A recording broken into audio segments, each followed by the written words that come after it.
بے شک غور کرنے والوں کے لیے اس میں بہت سی نشانیاں ہیں، لہٰذا ہم جنس پرستی سے لذت لینا قرآن پاک کی روح سے انتہائی غلط ہے، اور ہم جنس پرستی میں لطف تو ہو سکتا ہے مگر محبت نہیں ہو سکتی، جو کہ اللہ تعالیٰ نے خالصتاً میاں بیوی میں ایک دوسرے کے لیے رکھ دی ہے۔ اور سائنس بھی یہ کہتی ہے کہ انسان حقیقت میں ہم جنس پرستی کو ناپسند کرتے ہیں۔ اب آپ یہ بھی نقطہ اٹھا سکتی ہیں یا اٹھاتی ہوں گی اکثر کہ ہم جنس پرستی دو لوگ اپنی مرضی سے کر رہے ہیں، ہم اس میں کون ہوتے ہیں بولنے والے، لیکن ہمارے خدا نے، اللہ تعالیٰ نے اس سے منع فرمایا ہے۔ ڈاکٹر ذاکر نائک نے کہا کہ اسلام نے اس حوالے سے شادی کو اسی لیے رکھا ہے، اسی لیے انسان میں جنسی لذت حاصل کرنے کی خواہش بھی بہت زیادہ رکھی گئی ہے تاکہ وہ جلد از جلد شادی کریں اور اس کے بعد ان کی اولاد نرینہ ہو اور انسانوں کی آمد کا سلسلہ قیامت تک یوں ہی چلتا رہے۔ اور اگر ہم جنس پرستی ہوگی تو بچے کیسے پیدا ہوں گے؟ ڈاکٹر ذاکر نائک نے کہا کہ حضرت محمد صلی اللہ علیہ وآلہ وسلم نے ارشاد فرمایا کہ میاں بیوی کا آپس میں جنسی تعلق رکھنا دراصل عبادت ہے، اور آج سائنس ہمیں یہ کہہ رہی ہے کہ ایک جانب وہ لوگ جو شادی کرتے ہیں مختلف جنس کے لوگوں سے اور دوسری جانب وہ لوگ جو ہم جنس پرستی کرتے ہیں ان کے درمیان موازنہ کریں تو شادی کرنے والے لوگ زیادہ خوشگوار اور اچھی زندگی گزارتے ہیں۔ ڈاکٹر ذاکر نائک نے یہ بھی کہا کہ اسلام، یہودیت، عیسائیت اور تمام مذاہب ہی ہم جنس پرستی سے روکتے ہیں اور یہ انسان کی صحت اور اس کی نفسیات کے خلاف ہے۔ ڈاکٹر ذاکر نائک نے کہا کہ میں جب کینیڈا گیا تو میں نے وہاں پر دیکھا کہ ہم جنس پرستی کے اشتہار لگے ہوئے تھے، جبکہ کینیڈا جیسے ملک میں اس سے منع کیا گیا ہے، پوری دنیا میں اس سے منع کیا جا رہا ہے، اور اب دنیا کو یہ سمجھ آ رہی ہے کہ یہ کام غلط ہے اور پوری دنیا اب ہم جنس پرستی پر پابندی لگا رہی ہے، مگر بھارت میں ہم جنس پرستی کو اور اس رواج کو فروغ دینے کی باتیں ہو رہی ہیں اور اسے عام کرنے کے لیے قانون بنانے کی باتیں کی جا رہی ہیں، جو کہ غلط ہے۔ ڈاکٹر ذاکر نائک نے تیسرے سوال کی جانب بڑھنے سے پہلے یہ بات واضح کر دی کہ ہم جنس پرستی آپ کو جہنم میں لے کر جائے گی، اور اب آ جاتے ہیں تیسرے سوال کی جانب۔ ڈاکٹر ذاکر نائک نے کہا کہ تیسرا سوال یہ تھا کہ اگر اماں ہوا نے جنت میں گندم کا دانہ کھایا اور وہ دنیا میں آ گئیں تو اب اس کے بعد سے دنیا کی ساری عورتوں کو بچہ جننے کے لیے وہ تکلیف سہنا پڑے گی اور یہ اس بات کی سزا ہے۔ انہوں نے کہا کہ ایسا غلط ہے، دراصل یہ بائبل میں لکھا گیا ہے اور بائبل کی وجہ سے ہی عیسائی حضرات یہ خیال کرتے ہیں کہ عورت کو بچہ جننے کی تکلیف سے اسی لیے گزرنا پڑتا ہے کہ اس نے جنت میں گندم کا دانہ کھا لیا تھا، مگر اسلام میں کہیں بھی ایسا نہیں کہا گیا کہ اس غلطی کی اکیلی ذمہ دار اماں ہوا تھی، ہر موقع پر دونوں کو ہی قصوروار ٹھہرایا گیا ہے۔ قرآن پاک میں 3 جگہ ایسا آیا ہے جس سے اندازہ ہو جاتا ہے کہ اس غلطی کو دونوں ہی پر ذمہ داری ڈالی گئی تھی۔ مثال کے طور پر ایک جگہ کہا گیا کہ ہم نے ان دونوں کو منع کیا کہ گندم کا دانہ نہیں کھانا، ایک اور جگہ کہا گیا کہ ان دونوں نے اللہ سے معافی مانگی، اور ایک اور جگہ کہا گیا کہ ان دونوں کی غلطی پر ہم نے انہیں سزا کے طور پر دنیا میں بھیج دیا۔ ہر جگہ پر دونوں کا ذکر ہوا ہے، اکیلی حضرت اماں حوا علیہ السلام کا ذکر نہیں ہوا۔ لہٰذا قرآن پاک کی روح سے حضرت اماں حوا اور حضرت آدم علیہ السلام دونوں ہی ذمہ دار ہیں۔ چونکہ بائبل میں کچھ تبدیلیاں کر دی گئی ہیں اس لیے بائبل میں معلومات بدل گئیں اور اب عیسائی مذہب کے فالو کرنے والے لوگ اسے غلط سمجھ بیٹھتے ہیں، جبکہ اسلام میں ایسا بالکل بھی نہیں ہے۔ آپ قرآن پاک میں پڑھیں گی تو آپ کو معلوم ہوگا کہ عورت کے لیے حمل بد دعا نہیں بلکہ خوش قسمتی ہے۔ سورہ نساء آیت نمبر 1 میں فرمایا گیا کہ اپنی عورت کا خیال رکھو اور ان کے ساتھ اچھے سے پیش آؤ۔ ایک اور جگہ فرمایا گیا کہ ہم نے انسان کو اپنے والدین کے ساتھ اچھے طریقے سے پیش آنے کا حکم دیا ہے، کیونکہ اس کی ماں نے حمل اور بچے کو پیدا کرنے کی تکلیف اٹھائی ہے۔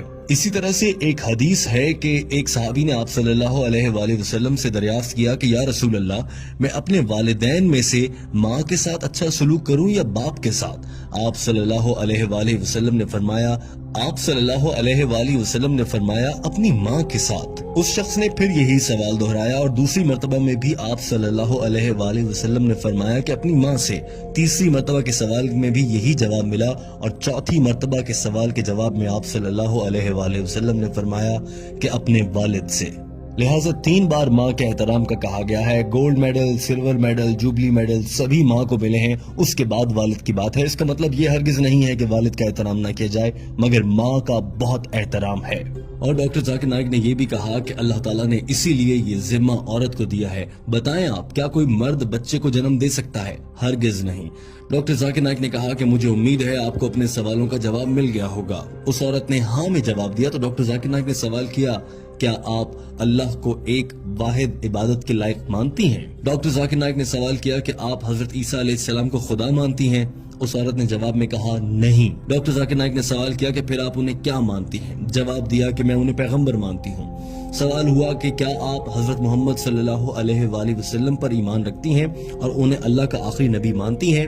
عورت نے جواب دیا جی ہاں، میں ان پر یقین رکھتی ہوں اور وہ اللہ کے آخری نبی ہیں۔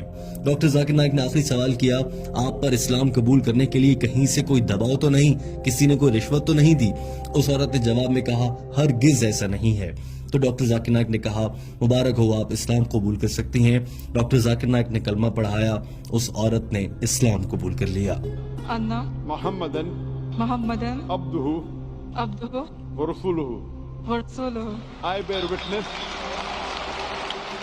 دوستوں امید ہے کہ آپ کو یہ ویڈیو پسند آئی ہوگی۔ اس ویڈیو کو پسند کرنے کے ساتھ اپنے دوستوں تک پہنچائیے تاکہ وہ بھی ڈاکٹر ذاکر نائک کی انگریزی زبان میں کی گئی گفتگو کا اردو ترجمہ سن کر سمجھ سکیں اور دین اسلام پر عمل کر سکیں۔